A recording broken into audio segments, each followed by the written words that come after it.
இந்த உலகத்தில் யாரும் தப்பிக்க முடியாத ஒரு விதி இருக்கிறது. அதுதான் கர்மா. நீங்கள் ஒருவரை ஏமாற்றினால் அது உங்களிடம் திரும்பி வரும். நீங்கள் ஒருவருக்கு உதவினால் அது பல மடங்கு திரும்பி வரும். இது மனிதன் உருவாக்கியது அல்ல, இது பிரபஞ்சத்தின் சட்டம். அர்ஜுனா, நீ செய்கிற ஒவ்வொரு செயலும் அதன் விளைவை உனக்குத் தரும். நீ தவறு செய்தால் அது தண்டனை அல்ல, அது கற்றல். நீ நல்லது செய்தால் அது பரிசு அல்ல, அது விதி. நீ இப்போ சந்திக்கிற கஷ்டம் இது யாரோ கொடுத்த தண்டனை இல்லை, நீயே விதைத்த விதை. நீங்கள் யாரையும் ஏமாற்றினீர்களா? யாரையாவது காயப்படுத்தினீர்களா?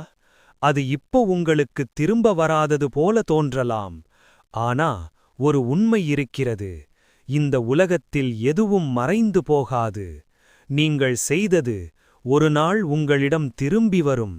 கர்மா, இந்த ஒரு வார்த்தை பலருக்கு பயமாக இருக்கும், சிலருக்கு புரியாத ஒன்றாக இருக்கும். ஆனா உண்மையில் கர்மா என்பது தண்டனை அல்ல, அது ஒரு சட்டம், பிரபஞ்சத்தின் நியாயம். அர்ஜுனா, நீ என்ன செய்கிறாயோ அது உன்னை விட்டுப் போகாது. ஒரு விதையை விதைத்தால் அது மரமாக வளரும். அதேபோல ஒரு செயல் ஒரு நாளில் விளைவாக மாறும். ஒரு மனிதன் பசியால் தவிக்கும் ஒருவருக்கு உணவு கொடுக்கிறான். அந்த தருணத்தில் அவன் நினைக்கவில்லை இது அவனுக்கு திரும்ப வரும் என்று. ஆனால் ஒரு நாள் அவனே கஷ்டத்தில் விழும்போது யாரோ ஒருவர் வந்து உதவுவார்.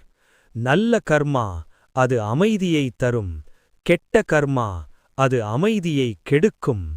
கர்மா உன்னை தண்டிக்காது, அது உன்னை பிரதிபலிக்கிறது. ஒரு வியாபாரி அவன் பணத்திற்காக அனைவரையும் ஏமாற்றினான். இன்று நீ என்ன செய்கிறாய் அது நாளை உன் வாழ்க்கையாகும். கர்மா எப்படி வேலை செய்கிறது? நீங்கள் நேற்று செய்த ஒரு செயல் இன்று உங்கள் வாழ்க்கையை பாதிக்கிறது. ஆனா ஒரு கேள்வி, எப்படி? கர்மா எப்படி வேலை செய்கிறது? அது எங்கே சேமிக்கப்படுகிறது? யார் அதை கண்காணிக்கிறார்கள்? அர்ஜுனா, நீ பார்க்காத பல விஷயங்கள் இந்த உலகத்தில் நடக்கின்றன. காற்றை நீ பார்க்க முடியாது, ஆனா அது உன்னை தொடுகிறது. அதேபோல கர்மா. கர்மா ஒரு காணாத சக்தி, ஆனா அது மிக சக்தி வாய்ந்தது. நீ ஒரு கல்லை தூக்கி எறிந்தால் அது கீழே விழும். ஏன்? புவியீர்ப்பு விசை. அதை நீ பார்க்க முடியாது, ஆனா அது உண்மை. அதேபோல நீ ஒரு செயலை செய்கிறாய், அது உன்னிடம் திரும்பி வரும். இந்த பிரபஞ்சம் முழுவதும் ஆற்றலால் நிரம்பியுள்ளது. நீ கோபமாக பேசினால் அந்த ஆற்றல் வெளியேறும். நீ அன்பாக நடந்தால் அந்த ஆற்றலும் வெளியேறும். அர்ஜுனா, நீ வெளியே விடும் ஒவ்வொரு ஆற்றலும் ஒரு சுற்று போட்டு மீண்டும் உன்னிடம் திரும்பும். அதுதான் கர்மா. நீ கேட்கலாம், இந்த கர்மா எங்கே சேமிக்கப்படுகிறது? உன் செயல்கள் உன் மனதில், உன் ஆத்துமாவில் ஒரு தடம் வைக்கின்றன. ஒரு குழந்தை பயமடைந்த அனுபவம் பல ஆண்டுகள் கழித்தும் மறக்காது. அதேபோல உன் கர்மா உன் ஆத்துமாவில் பதிந்து இருக்கும். ஒரு பெரிய கேள்வி, நான் தவறு செய்தேன், ஆனா ஏன் உடனே தண்டனை இல்லை?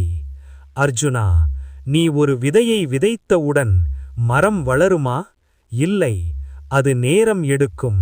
கர்மாவும் அப்படித்தான். சில கர்மா உடனே திரும்பும், சில கர்மா காலம் எடுத்துக்கொள்ளும். ஒரு மனிதன் அவன் நண்பனை ஏமாற்றினான், அவனுக்கு எதுவும் ஆகவில்லை. ஆண்டுகள் கழித்து அவனுடைய சொந்த மகனே அவனை ஏமாற்றினான். அது தண்டனை அல்ல, அது கர்மாவின் பிரதிபலிப்பு. அர்ஜுனா, நீ நினைக்கிறாய் நீ ஒளிந்து கொண்டு தவறு செய்யலாம் என்று. ஆனா இந்த பிரபஞ்சம் எல்லாவற்றையும் பார்க்கிறது. நீ இன்று விதைக்கும் விதை நாளை உன் வாழ்க்கையாகும். அடுத்த பகுதியில் ஒரு பெரிய ரகசியம். ஏன் கெட்டவர்கள் நல்ல வாழ்க்கை வாழ்கிறார்கள்? அது உண்மையா அல்லது ஒரு மாயை? ஏன் கெட்டவர்கள் நல்ல வாழ்க்கை வாழ்கிறார்கள்?